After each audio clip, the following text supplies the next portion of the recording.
I recently made a video where I used a doming block to finish off the end of a rope.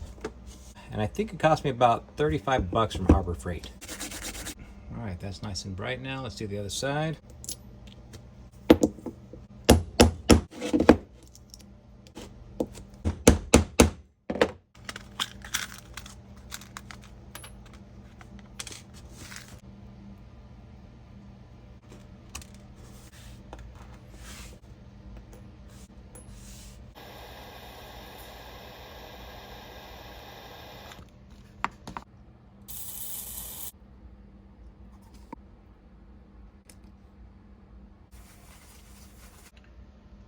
All right, there's my domed out penny.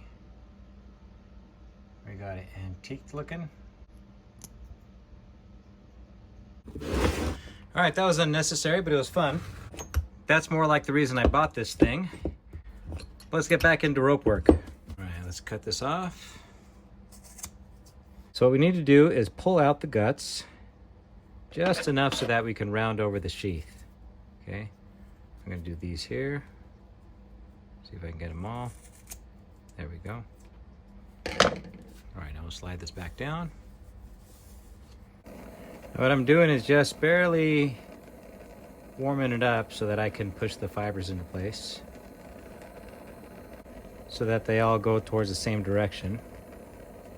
Just real quick. I don't want to burn myself as I'm working with it. Okay. Now we're going to use this one right here. I'll heat it up. We don't want it to catch fire.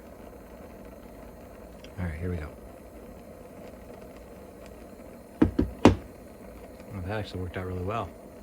Now I feel a tiny bit of a dead spot there. Now some folks like that because I don't want the outer sheath connected to the inner strands. We'll do this with the other side. Now the only reason I picked this particular brand is because it looked like it had several round spoons that I could use with the rope. And I think they were $8, something like that. Let's see what we get.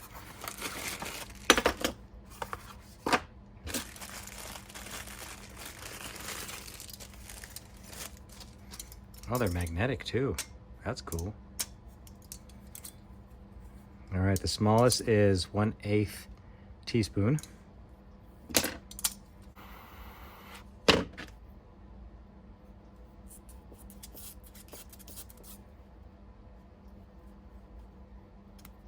Now this one gave me more of a step in it. And I think it's because I have more control over the spoon. And we don't lose as much heat with this small spoon as we do with our big block here. I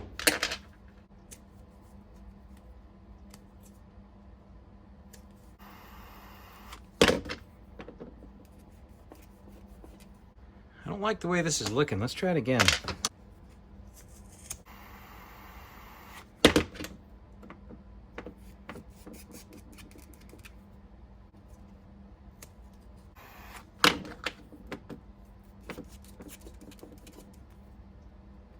There we go.